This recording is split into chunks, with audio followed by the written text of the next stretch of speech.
mu ntumbero yo gushishikara guteza imbere canke gushigikira gospel mu Burundi, Eliona TV yashimye kubashikiriza inkuru nziza cane mu gihugu cacu ciza c'u Burundi mu kubamenyesha umuririmbyi dukunda cane David Trésor Nduwimana asanzwe aba mu gihugu ca Australia. Aho rero yatowe nk'umuririmbyi wa mbere w'umugabo mu guhabwa agashimwe kiteka ku bavugabutumwa bo ku mugabane wa Oceani.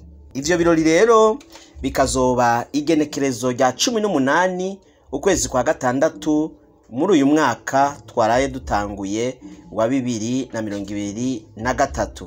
Nukuvuga ishirahamwe Rise and Shine World, organisation internationale regroupant des ressortissants de différents pays et églises. Harategekanijwe kandi guhabwa agashimwe Apotre Apollinaire Habonimana, Pasteur Denise Nkurunziza. Abo rero akaba ari bo twabashije kumenya hano mu gihugu cacu ciza c'u Burundi.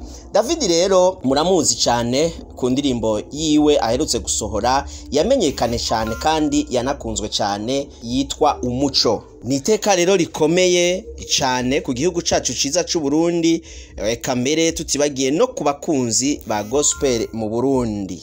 Makuru dusanzwe dukura muri equipe management avuga yuko David Nduwimana azoba ari ngaha mu gihugu ciza c'u Burundi mu kwezi kwa Rusama uyu mwaka, aho azoteramisha abarundi mu biteramo bitandukanye kuva muri Ruheshi, kandi bikavugwa ko azozanana n'abaririmbyi rurangiranwa bakomeye baje bamuherekeje.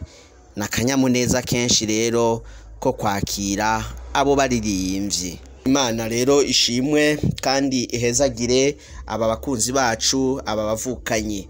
Eliona TV irabakeje, eka mbere yongera ikeza n'igihugu cabibarutse. Imana ibahezagire, twizera ko tubarindiranye igishika kandi tuzobakirana kanyamuneza.